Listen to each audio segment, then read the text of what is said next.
Hello, my friend, and welcome to Sydnie, hosted by me, Jonny Seifert. This is a celebrity mental health podcast where I say it's okay to not be okay. And if you have the same mantra as me, then wherever you're watching or listening, click that follow button. And then on social media, I'm at Jonny Seifert92 on TikTok and at Jonny Seifert at Sydnie Podcast on Instagram, where we are there to talk and spread awareness around our mental health. Now, let me tell you about my guest today. My guest today is an actress and a singer who won Britain's Got Talent last year. Since then, she's been in 101 Dalmatians, starred in a pantomime, and now has her own one-woman show. She's someone that I think will be our future variety presenter, following Brazier and Anton Deck, because she can sing, she can act, and most importantly, she can make you laugh. So without further ado, ahead of her one-woman show on the 9th of September at the Adelphi Theatre, I'm delighted to welcome to Sydnie. It's Sydnie Christmas. Hello, Sydnie. Hello, love. I'm so excited to talk to you because it's rare now in Britain that we have that end of the pier variety who someone who can just do a bit of everything, and that's exactly what you do. And I feel like you are the best of Britain. Do you know what I mean? I feel like you represent Britain in such a good way that it doesn't matter what TV show you go on, whether it's Loose Women, whether it's the Royal Variety Performance, and we get different personalities of you, but they're all still you, and you just make people fall in love with you wherever you go. Oh, that's so that's so lovely to hear. Well, thank you very Do you not much. think that? Um, I'm just me. So that's very lovely that you You have are just just you, said but over that. the past year, where you've had to diversify, whether it's doing the pantomimes, whether it's doing 101 Dalmatians, Britain's Got Talent, etc., etc., you must have felt the infectiousness of Britain being behind you now. Oh, well, I think you can't please everyone, but I like taking the positive, and I feel more love than I do anything else. So I take that with me for sure. And yeah, the majority of Britain I absolutely love. And that little portion over there, you bloody But old hope. What, yeah, why do people not like you then? Why, if you think so many people love you, but there's certain people that don't, why do you think you are Marmite to certain people? I don't know. I think from what I see, they think I'm like too much, or they put it up. I don't know. They think I put it on. I don't know what to put on. I don't. I think. Well, apparently I irritate people, but that's not my problem. I always say this. Say if I'd pull anyone and their kids out of a car crash, you'd like me then, wouldn't you? So I don't know what their people's issues are, but some people are just not happy. You can't help that, and it's not my job to make people like me. So here we are. Instead of making me feel really upset about it because I can't answer, I don't know the reasons. I'll just carry on, and I'll do it for the people that who I don't irritate. I just think if those people that don't like you, if they are watching or listening now, because you know how people who hate people make sure they watch Yeah, people they of do. They're like this. religiously, They're looking literally, at super everything. glorious. Just close your eyes for a second. Listen, I've got goosebumps saying this. Listen to Sydnie doing Tomorrow from Annie. Just close your eyes. Don't ignore everything. Just listen to that for 3 minutes, and trust me, you'll fall in love with her. Just do it. You'll love her. That's very, that's very kind. I don't know. You just can't please everyone. You literally can't. And some people live to be unfortunately upset. Like they live to be angry, and you can't change that. It's really upsetting, and I find it so sad. But I've wrapped my brains around it too many times to do it anymore. So I'll just let them get on with it, and Where did you get that mentality from? Because you've been in the industry since 2011, really. When you were at school, you went to drama school. yeah. You've had to have that resilience. And obviously, as you've gone through your journey, which we'll go through, you've had to really pick up that resilience. So where was that first moment you thought, I am me, I'm Sydnie Christmas, I can only do me. If you don't like it, you don't like it. If you do, I'm here to entertain. Oh, it massively gets to me now. Like it was a practice for sure. I hated when people I used to be like an over pleaser when I was younger. I wanted everyone to like me. I wanted to make everyone happy. My thing is that I love making people laugh. And I've been like it since I was young. And if I ever upset anybody or when I was younger and I irritated people, it really got to me. And I was like, why? Why? And then growing up, you just get this sort of film wrapped around you, don't you? And you just go, oh, sort of thing, because you literally can't please everyone, and there's nothing you can do about it. So why worry about it? You know? I love it. I love it. I love it. Well, look, let's find out where that resilience stems from. Take me back to Gravesend, Sydney. Talk to me about Mhm. school. Who were you in your year at school? Because were you that big, bubbly, lively cat that we now know and love, or were you more shy and reserved, and that came out over time? No, I was a big bubbly character. I'm a big tomboy. I had more boy mates than I did girls. I used to annoy the girls for some reason. I had a little bit of a bad time at school, I think, but I think it was where I was so open to criticism. You know, I was just an easy target basically because I was so unapologetically me. Because you're a big character, people have a big opinion of you. So, you know, I suppose it stemmed from that. School was fun though. I still look back and I loved it. I had my people. But I had people my are friends. interesting. I remember I was bullied at school, and I remember years later asking the boy, "Why did you bully me?" And he said, "Well, because you were popular, and I was jealous of that you had all the friends and I didn't." And it was really interesting that he suppressed all those emotions and then made me feel more reserved going forward in life. What was it for you? So that you're this big bubbly personality, certain people didn't like that, and obviously it put you off being in a girl group and more drawn towards the boys. So what were the Yeah, I weren't they jealous of you? What was it? popular. I weren't popular. But you were Um, secure in yourself. You knew who yeah, you were. I had so many different groups of people. I was one that was friends with all, I think. I suppose I always had something to say. If I ever saw people being bullied, I'd be like, come and bully me. Pick on me, not them, sort of thing. Yeah, I just wanted the peace, basically. So I think I tried to be target, so maybe other people wasn't. And still to this day, to be honest. That's really nice. But also, it must be quite hard for you that you have to feel that you're that shield, that you have to put yourself out there before other people because there's something telling you that you can take it, whereas they can't, and you probably actually can't, but it's that people pleaser inside of you. Yeah, my family would say that I can't because they see all the sides of me. They've seen every version of Sydney that Mm. you don't that I wouldn't necessarily show on a screen. Um, but yeah, a session, I call it a dump out session with the family where you tell them all everything is that have a proper this, that, and the other, and then once that's out, you're all right. I find so have a dump out session, and then you're all good. I love Emotional it. dump.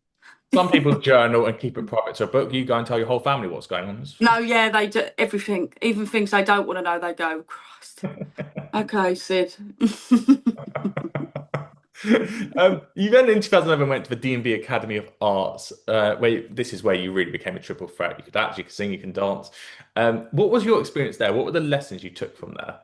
Oh, I loved D&B. I speak to kids that tell me often, whenever I meet kids outside of 101 Dalmatians and they go, I'm starting performing arts college. I'm like, oh, I'm so jealous of you because you're just doing what you love every day. You get up, you're at the bar doing ballet. Not that I like that. Not that I was very good at that.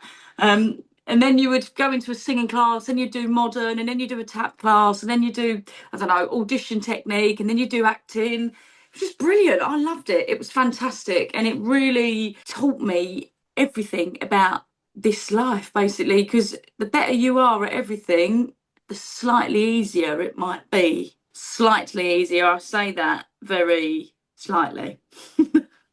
um, it was fantastic. I loved it. Do you wish you, I know this is going to sound a strange question, but I think you'll understand what I'm coming from.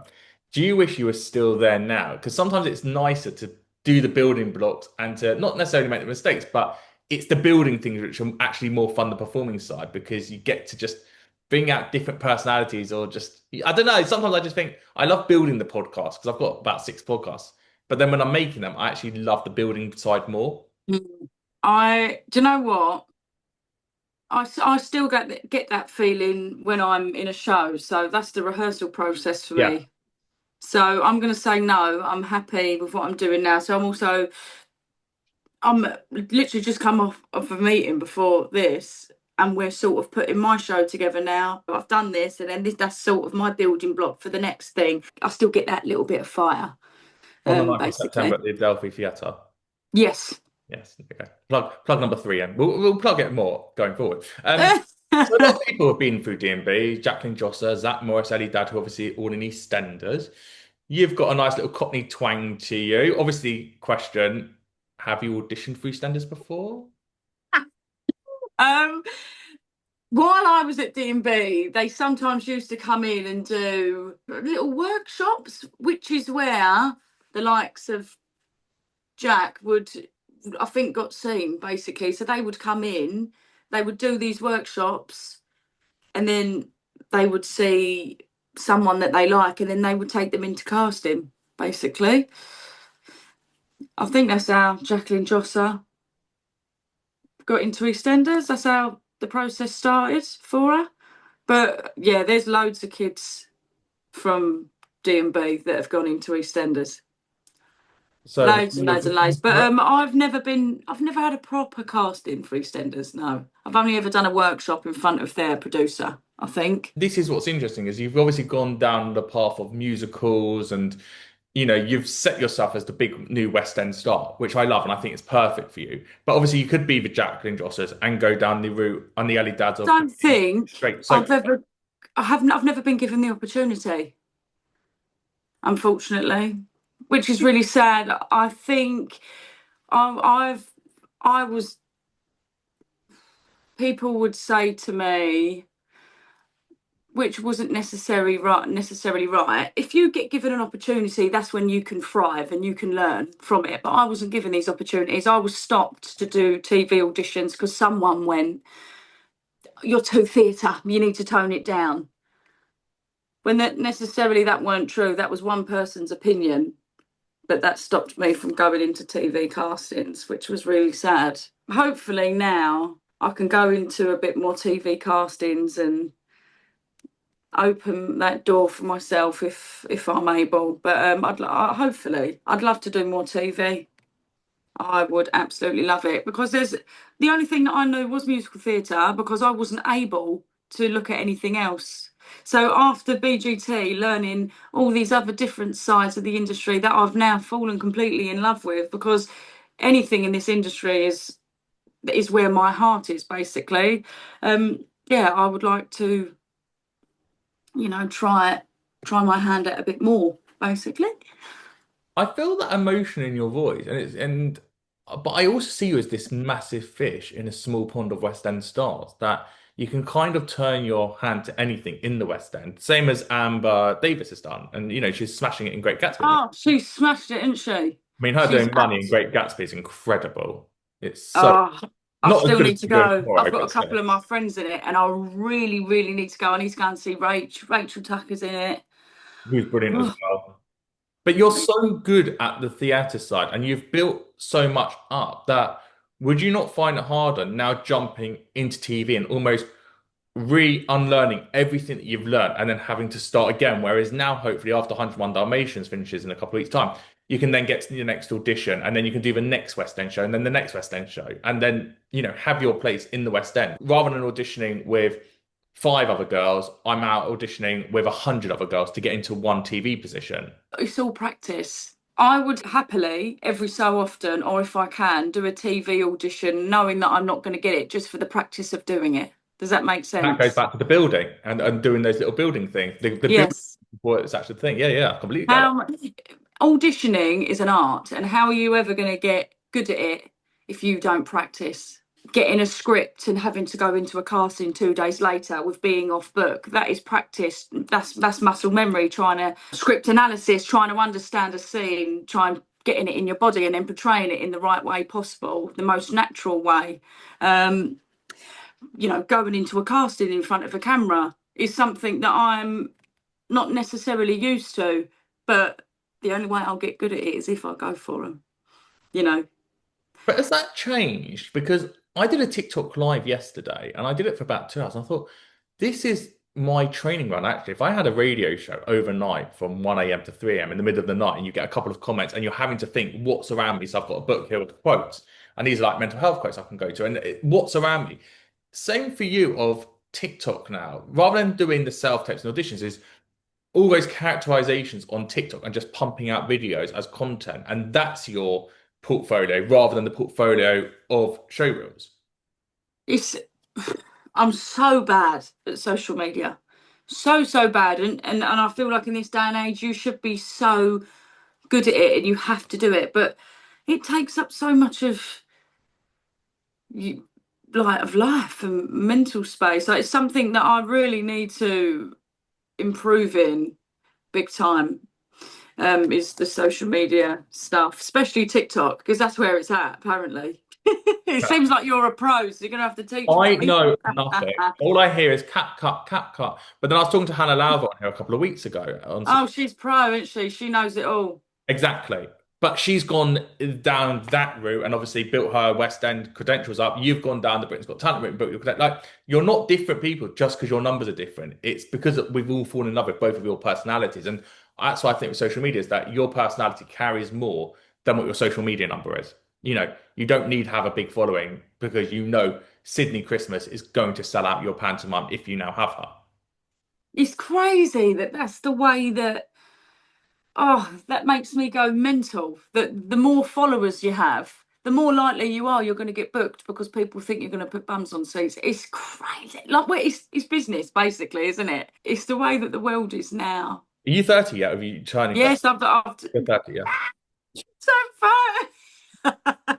Did you have the big cry? I had the big cry when I turned 30. On that night, I sobbed my eyes out. I opened for a 101 Dalmatians, so I didn't even have time. I haven't even celebrated the 30th. I'm going to have it in September after the concert, and then I'm going to go, right, I'm not a July baby anymore, September. And that's when I'm going to celebrate my If 30th. anyone wants to celebrate with Sydney, after the 9th of September, where she's at the Adelphi Theatre, from the 10th to the 30th of September, she might be celebrating her birthday somewhere in London. Wink, wink. Just Yeah, come to freedom. I'll see you there. If there's any doubt, you'll always find me in freedom. fine. There you go. There's your ticket to her birthday party. You've been invited to Sydney Christmas birthday party. Doesn't matter how many followers you've got. Oh, Oh, I love it. brilliant. I love it. So then, age 21, you go on the cruise ships. I love a cruise ship. I do a cruise. Yeah. I And was I did my first one at 19. at 19, Yeah, underage. why is that underage?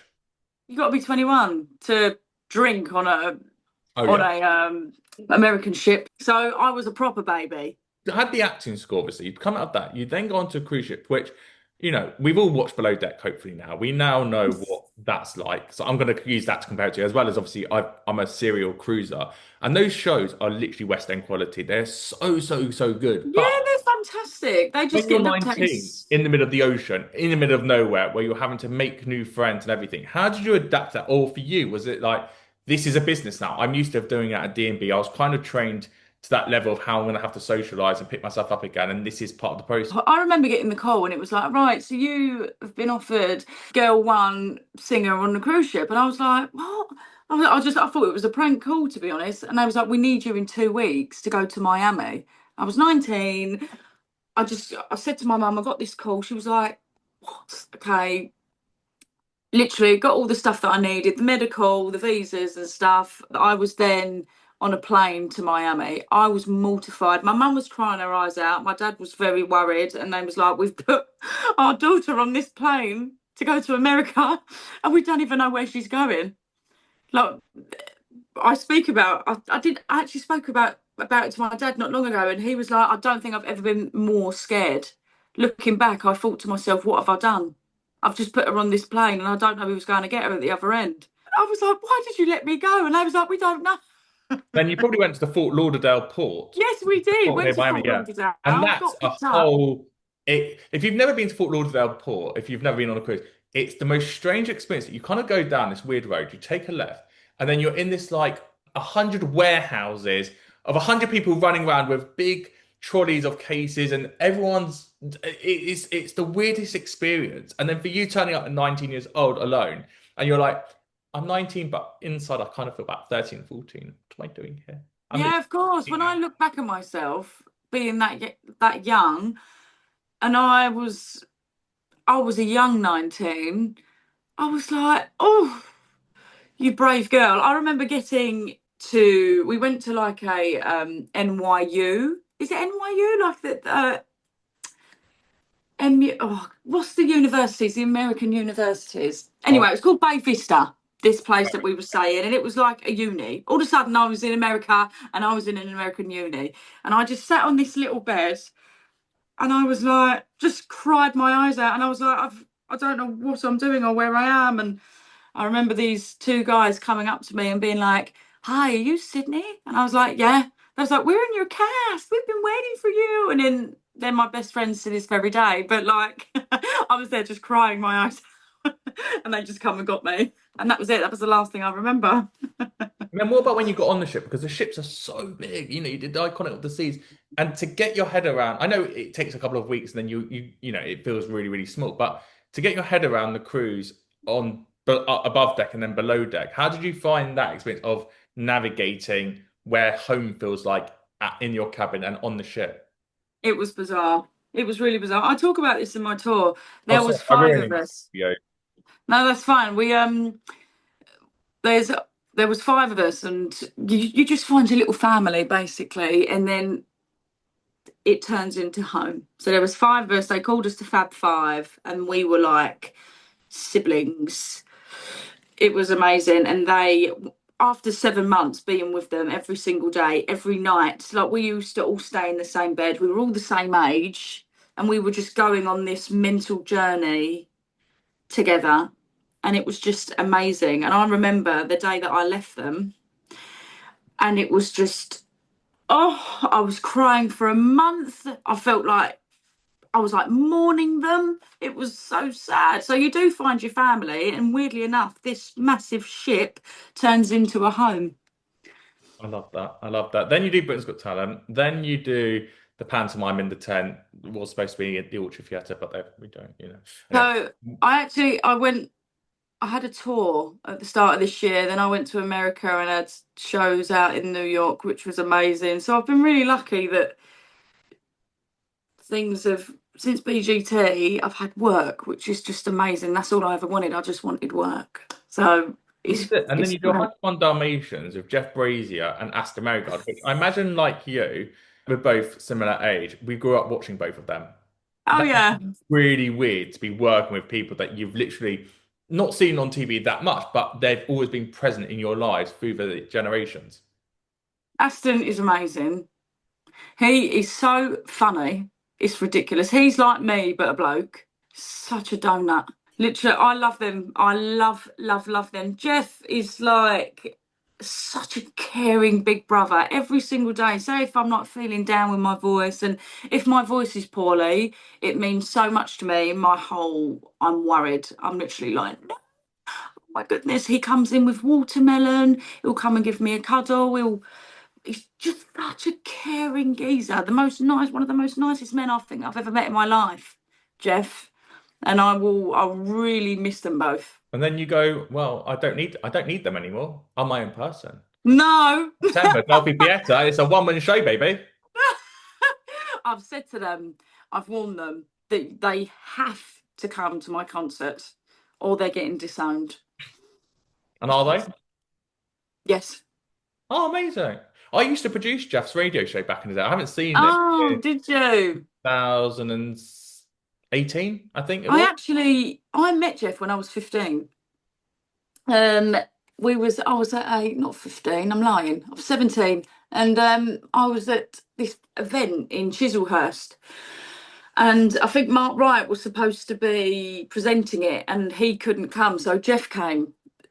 So I've got pictures with Jeff when I was 17 and then working with him years later. And I showed him these pictures and he was like, "It's mad, Sid." I was like, "I know. Isn't it funny?" I think the industry is so small and it all just. Yeah. So 9th of September at the Adelphi Theatre, we know Jeff Brazier and Aston Marigold are going to be in the audience. We know you're going to be on the stage. Okay, that's that basis done. What else can Mhm. we expect from the night? So basically, it's a journey, all the good and the bad of how I got here and all the songs that I met along the way, basically. I love Yeah, it. it's gonna be a night of honesty because trust me, it ain't all that pretty. But it's good and it's life. Life isn't always amazing. The majority of it isn't. Life is hard, but it's amazing at the same time. You know, when you look back at your journey and you go, oh, how good's that? It just makes it all that more rewarding. Even seeing all the hard stuff and the triumphs and things like that. It's good. It's Well, good. I'm you've excited. obviously spoken about your highs, Cruise, Britain's Got Talent, other shows working throughout the year. What's been the lows? What's been the biggest low for you, do you think, apart from the trolling, that's really shaped who you are, Sydney? Every single no that I've got, and there was so many, so many. Dealing with my look, that was a big one. Being a bit of a tomboy, walking into an audition and they seeing who I am as a person, and then when you're trying to go for like the princess to the prince, I don't fit that role, do I? So that's it. I'm not even considered. It's very difficult to fit into a piece of a puzzle when you are, I don't know, so different. But how do you cope with that then? Because you can't help the way you look, you can't help the way you are, you can't change for anyone. People will either, like we said at the top, people either like you for who you are or they won't like you. You can't change people's opinions. Well, I've just had to deal with it. It was very tiring. I'm not going to lie. Like I'm definitely someone that's been very resilient, and I've been persistent and gone, fine, okay, on to the next every single time. I know it's a lot of money auditioning as well. I remember trying to get up to London. You do 6 rounds. I'm from Kent to London's 50 quid ticket in the morning. So you spend all that money trying to get up there on a train, doing the auditions, and then you don't get it. And you're like, oh my God. It's just, it's hard. No one said it was easy when when I went for it, and that's what my mum and dad said. And they was like, Sid, if you want it, you just got to crack on, girl. And I was like, right. Have a little bit of a cry, and then you get up, you just brush yourself off, and you just go to the next one. It's so hard even getting in the room for an audition. There is so many people. I'm lucky. I never thought I'd be one of the lucky ones, and one day luck might run out. So I'm just grateful for everything that has happened and what I'm doing, and hopefully there's more to come. But if not, I've had the best time. You know what I mean? That's a really nice way of looking at it. And I'm the same with dates as well. You know, the financial side, fine, but it's the mental side of picking yourself up again and going, right, so many people can go and date. I know, I know. And then you finally get a date, you finally get an audition, you go there, it doesn't work out, and you're like, oh, now I'm gonna have to pick myself up again. And Yeah. it's exhausting. Money's one thing, but it's just the mental drain. What have you got coming up the rest of the year? So 101 Dalmatians is on for 2 more weeks. 9th of September, Delphi Theatre. You're doing your one-man show. Then what happens from So September? I'm actually in the mix of writing my originals album. So that's the next thing. Also, there's constant auditions about, but I Conversations in the still pipelines. yes, I audition like everyone else. I can't just walk into a show like I'm grafting. You don't go, I here's my don't know what, YouTube of me right? and Britain's Got Talent. Watch that. I'll speak to you. Quick. Speak to Is that I think people think you go on a show like that and that's it, your life's made. Hmm. I've never worked so hard in my life like I have after that show. It literally just opened a door to opportunity. And if you don't take that opportunity and work your ass off, then it's kind of wasted. Do you know what I mean? So I am working harder than I've ever worked, and I didn't think that was possible. But hopefully, more auditions that I can try for. I'm hopefully in a tour in America next year. That's the thing.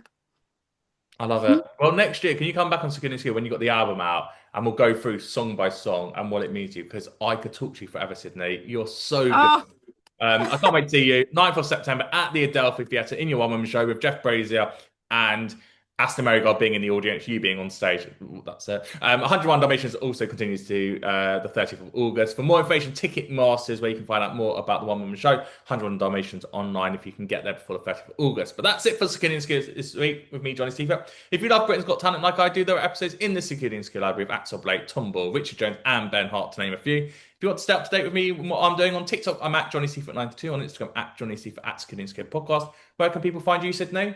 no, they can find me on Instagram and at Sydney Christmas, also 101 Dalmatians. Or just write my name on YouTube. I'm sure there'll be a BGT video of someone come up. And obviously freedom. If people want to celebrate your birthday, go to Freedom each night. Come to freedom, shots all round. Or see, Sydney worked hard this year, but you can afford the Johnny's shots for buying. everyone. I'm Jonny Seifert. Thanks so much for watching. Until next time, thank you and goodbye.